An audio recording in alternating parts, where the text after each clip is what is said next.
Hello everyone and welcome on my YouTube channel. Today I want to talk about the best 10 Formula 1 driver of all time. I mean it's very hard to pick 10 drivers only. I've made a list. There are some more that I would like to add, but I wanted to stick with 10. As always, please give me your feedback, give me your ideas, your ranking, debate why or not I should have had some drivers or remove some drivers of that ranking. But here we go, top 10 drivers, Formula 1 drivers of all time.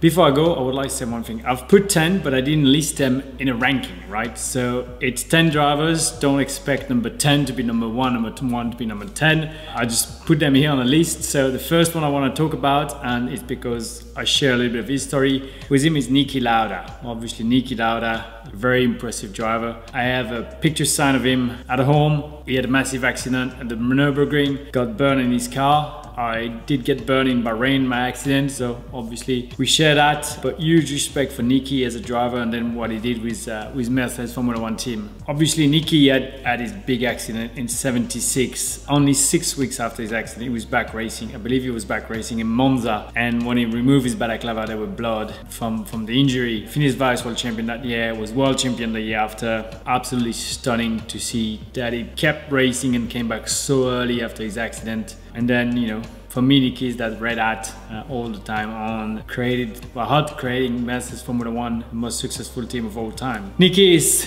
3-time world champion, 25 race win, one of the biggest mental strengths that I've seen in my career, and probably one of my favorite drivers of all time. Number 9, Sebastian Vettel, 4-time world champion, very impressive career. I remember watching Sebastian racing in Formula 3 when I was in Formula 1, and then I still remember watching his first Formula 1 race at the US GP when Robert Kubica couldn't race because of his accident in Canada, and honestly for a first race it was very, very impressive. You know, he was part of the BMW Junior program as well as Red Bull, so he drove for BMW in the US Grand Prix in Indianapolis, had a very good weekend, setting up into going to Toro Rosso, and then at Toro Rosso he won Monza under a very, very wet weekend. Obviously the car was working very well. Sébastien Bourdais, French driver, was with him at the front of the grid, but had an issue at the start, and just Sébastien flew on the race. He was just surfing the water with Toro Rosso. Then went to Red Bull for World Championship. I was lucky to fight for podiums and wins with him back in 2012 and 2013, and that was an amazing. Then Sébastien went to Ferrari a little bit later, and Ferrari was not at his best. He did fight. He gave Lewis Hamilton a tough time trying to win the championship against him. That was a pretty good battle to follow. For me, Sébastien is part of those top 10 drivers just because of what he achieved, so young, being so mature and so ready for Formula 1.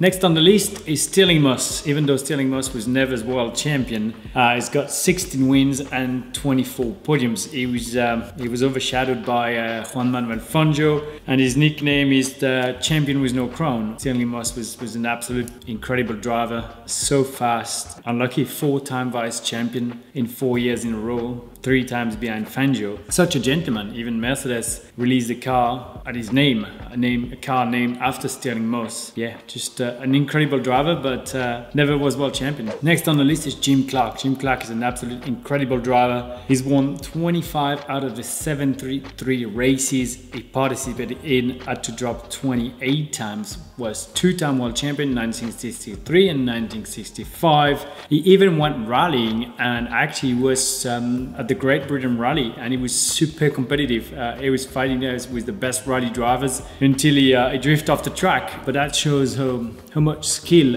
Jim Clark had. I mean, that record of 25 wins out of 73 races, that is absolutely incredible. Incredible driver that liked to drive Formula 1 rally car. Unfortunately, during a Formula 2 race in 1968, he had an accident and passed away. But for me, I love the fact that he was driving wherever he could drive, and that's so cool to see. Next on the list is Sir Jackie Stewart. Jackie is a Scottish driver, 3-time world champion, 27 wins, 43 podiums. He was one of the leaders of Formula 1 in the late 60s, early 70s. Once after the death of Jim Clark in '68, Jackie Stewart became the new British star of motorsport. Jackie Stewart raced 99 races, 43 podium, 27 win. He set a record that was then beaten by Alain Prost. But the crazy thing here is Jackie Stewart only raced 9 years in Formula 1, was two-time world champion, two-time vice world champion. That is absolutely incredible. Talking to Jackie still nowadays, he's passionate about racing. He understands the racing. You know, he always wears that Scottish trousers so you can see him from far. I was lucky to share some good experience with him. 2013 Malaysia on the grid. He came to me and he told me one thing. He said, slowly catch the monkey. And that meant just build your race and go for it at the end. I finished 6th that race, that worked. Jackie built his own team at the end of 1999, Stewart Racing. I don't know if you remember, it was a full white car with a Scottish flag on the side. I remember Barrichello was driving for them and can't remember who was, Alan McNish I think was there. Won one race in 99 and then that team became Jaguar and then became Red Bull. So also one of the most successful team in history was built by Jackie Stewart. He showed me some of the car. I went once to his property, showed me some of the car that he kept out there, and that was pretty special. Next on the list, just talk about it, Alain Prost, 4-time world champion, 51 wins, 106 podium, the most successful French driver. Obviously, I know Alain very well. He's got 199 races in Formula 1, 106 podium, 51 wins. So very impressive stats. I started watching Alain in 93, 94. So I was young and Alain was fighting Ayrton Senna. Obviously, as a French driver, I was following Alain a lot. But Ayrton has something very unique. Ayrton was just Ayrton Senna. So it was hard to pick up one of the two to be my favorite. Alain was, you know, very practical. The professor, that's his nickname, looking at all the elements and putting them together, whilst I believe Ayrton was just more feeling based onto it. And I mean, when they were teammates at McLaren, there was some far one of the biggest rivalry of Formula 1. It didn't go well all the time between Alain and Ayrton, but it was pretty cool to see them racing that hard. Suzuka when they crashed as teammate at McLaren, and the year after when they crashed again for the World Championship. It was two finishing that stayed in history. Alain then retired for a year, came back and won again. So very impressive career from Alain. Such an amazing driver to get the chance to know. Next, Lewis Hamilton, 7-time world champion, one of the most successful driver, tie with Michael Schumacher. I won't go into the stats because Lewis is still racing. I believe he's still gonna win some races, but also a driver that I've got the chance to compete in. For me, one of the most impressive parts was Lewis when he came in 2007 with McLaren, teammate with Fernando Alonso, and everyone thought rightly so that Fernando was going, you know, after being world champion with Renault, was going to be the one that was going to dominate the rookie. And straight away from the first start in Australia, you could see that Lewis was up there on the pace, being super, you know, intelligent and fast, and almost was world champion there if it wasn't for a mistake in China at the pit entry, or some more. But obviously some other races where he could have scored points. But very impressive season. That year Kimi Räikkönen was world champion, and in 2008 Lewis won his first world title, and then went to Mercedes when McLaren was still at the top. So everyone was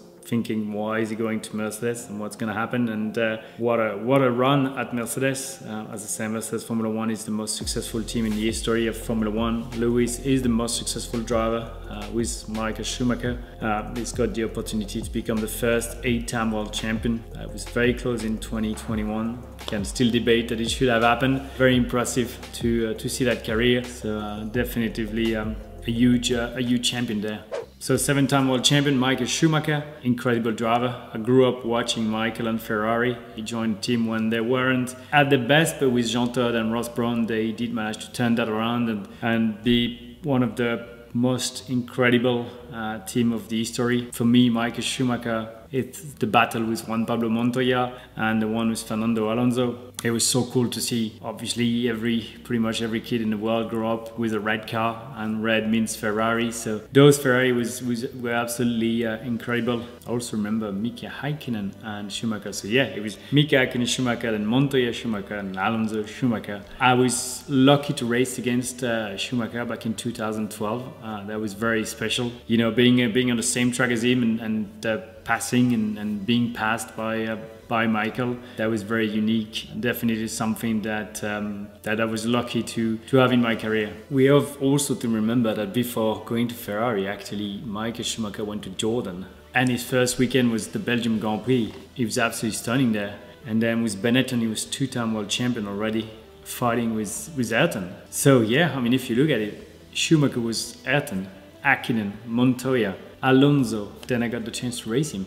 That's absolutely incredible to think of that. I'm not good at looking back and looking at those stats, but no, I know it because we're doing the video together, and I'm quite excited about it. No, obviously, Ayrton Senna, three-time world champion, 41 wins, 80 podiums, drove for pretty much 10 years, 84, 94. If you look at the history of Ayrton, him driving on the rain in Monaco with a car that wasn't the best and just flying and being so good, to almost lapping everyone in Monaco in the race and crashing at the end because he kind of lost the focus. Three-time world champion with McLaren, then went with Williams to win a fourth world title, and fourth race of the season is Imola 94, probably the worst weekend of F1 history, with Roland Ratzenberger dying on Saturday in qualifying, and Sunday 1st of May 94, Ayrton Senna passing away in the race. I was watching that race. I was only 8 years old, but I still remember watching the race. I still remember not understanding what was going on. I was with my dad on the sofa and I was watching and waiting and didn't know what was happening 28 years ago. I still remember what I was doing. For me, Ayrton was just absolutely incredible. He inspired so many drivers just by the way he raced, the way he was passionate about it. I love using his quote, if you're no longer for a gap that exists, you're no longer a racing driver. I think that's something that I take from him. And I like that mentality that when you're out there and you're going for it. You know, you're not taking no for an answer. That's definitely something that Ayrton would do. For me, he's one of the best of all time. I wish I'd seen him more racing. I wish he was still here wearing his blue national hat and his yellow, green and blue helmet. He had the most pole position, 65 during 17 years, the record until Alain Prost took it. But he was just probably the fastest or one of the fastest driver that ever raced car. Last on the list was one of the first world champion, Juan Manuel Fangio, Argentinian driver, 5-time world champion with 4 different teams, Alfa Romeo, Mercedes, Ferrari and Maserati when he was age 47. Obviously it was a different time in the 50s. It was 4 times in a row, 54 to 57, 24 victories in 51 races. That's almost 50% of the wins, and the rest of the time was pretty much second. So he's like the godfather of all the racing driver in the world. 5-time world champion in an area where it was just so dangerous, so unpredictable, so much different.